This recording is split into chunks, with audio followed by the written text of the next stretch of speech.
overcast morning in the heart of Natal settler country greeted 400 top paddlers lined up for the start of the 1989 Umkomaas Marathon under the Josephine's Bridge. At precisely 10 o'clock, they set off.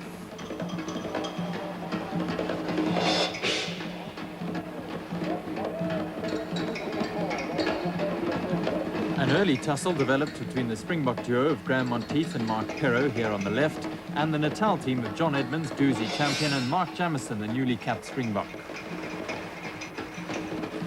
Paddlers come from all walks of life, from those top Springboks to the so-called fish and chips, those that are there to win the race, and those that are there to win the contest between themselves and the mighty river.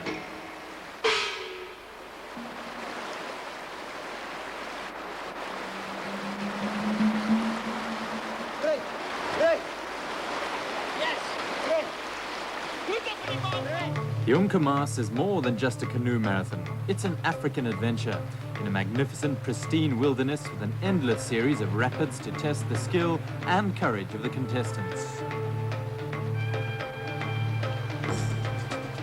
Widely recognized as South Africa's premier trial of rough water competence, the race attracts a broad spectrum of canoeists from throughout the Republic. There can only be one winner, but the spirit of the race is embodied in those who attempt the challenge. Entering the race is a privilege, but finishing is another matter. Martin Biggs, father of former Doozy winners Tim and Danny, demonstrating the Biggs tenacity, attempting his first Umkomaas at the age of 70. Meanwhile, the front group approached the strongly flowing white water, led by Springboks Oscar Chalupsky and Vreeland Viljoen, previous winners of this title. Big Oscar and the relatively smaller Viljoen combined remarkably well despite their size difference.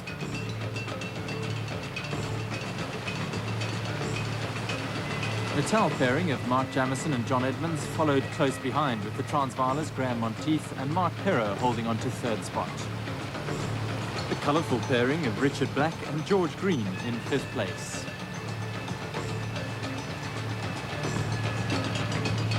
And these two Hilton College schoolboys revelling in the fast-flowing water.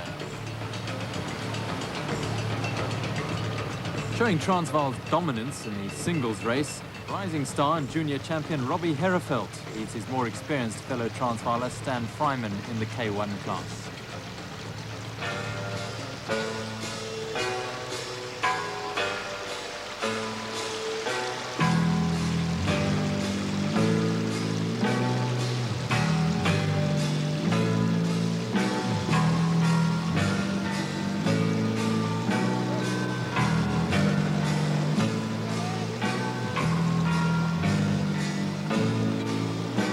Although the river is only at medium to low level, rapids such as 4-foot drop actually become trickier in the lower water conditions, and concentration is heightened with little margin for error.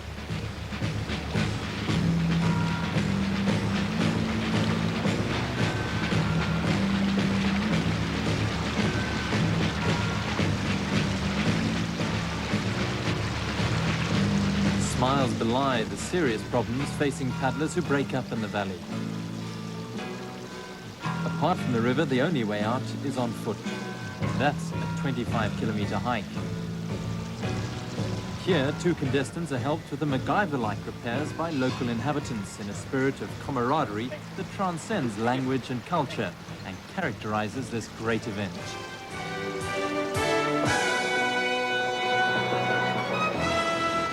But at the front, the relentless quest continues as the leaders power on towards the end of the first stage.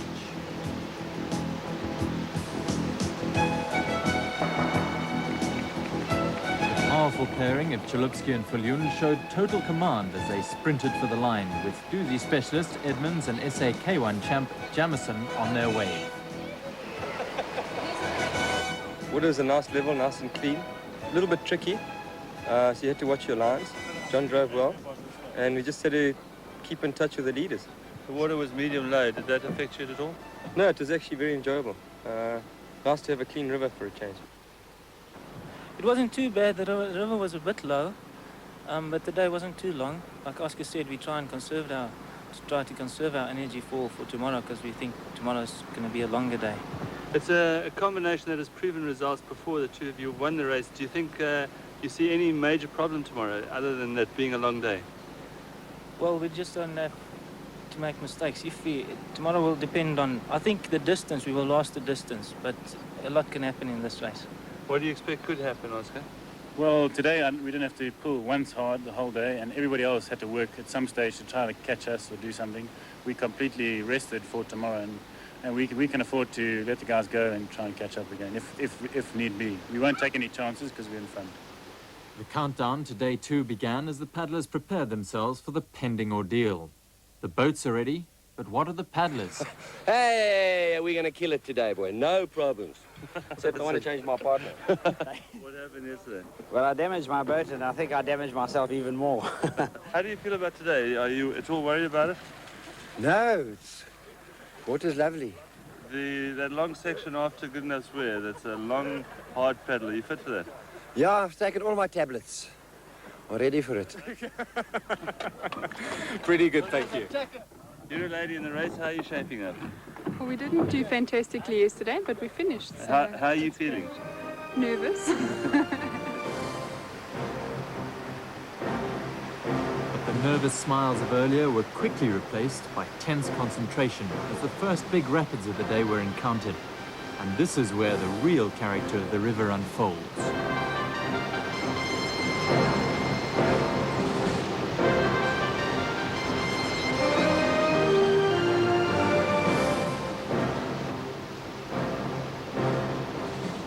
Race sponsors Graham Popellis and Yanni Claessens pick their way carefully through Old Buck Rapid.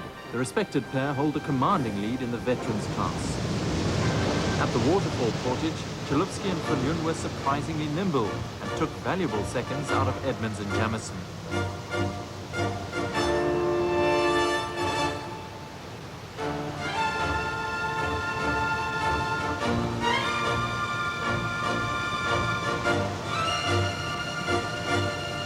Perrault and Monteith held on to third place. Meanwhile, a well-rehearsed portage on the south bank by Popellis and Claessens goes awry due to the low water level, necessitating a somewhat unorthodox re-entry.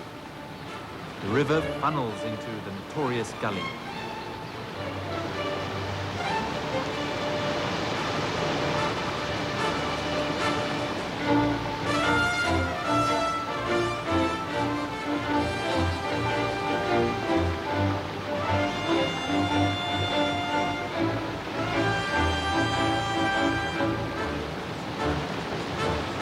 Shooting whirlpool successfully is exhilaration personified.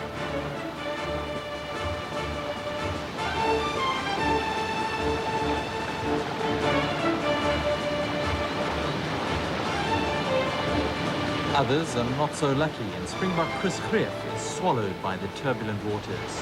One to the paddlers, one to the river. Springbok Sean Rice and Colin Simpkins shared a similar fate, but Rice managed a miraculous recovery, rolling his 6-meter K2 alone in a maneuver normally reserved for slalom and whitewater boats. Up front, Oscar Chalupsky and Freeland Viljoen surge onto the finish. With no challengers in sight, a victory is theirs. A hard last-minute duel is fought out for the remaining top positions. Graham Popellis completes the Grand Slam for the fastest time for Doozy, Umkomaas and the 50-miler. So Chalupsky and Viljoen 3.5 minutes ahead of second-place Edmonds and Jamison, who are 5 minutes ahead of the third-place Transvaalers Perrault and Monteith. In the singles, it was Nico Viljoen coming home ahead of Herefeld with Stanley Fryman third. The race is over. The river moves on. These are the men and women who embrace the great Umkomaas. The Kevlar Knights, sharing danger, fear, adventure, laughter, elation, and tears.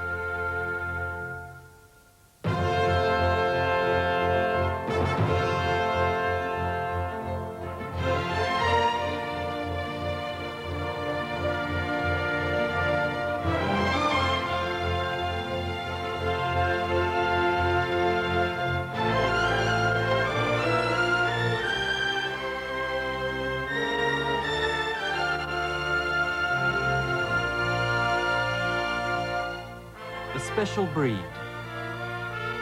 A special river.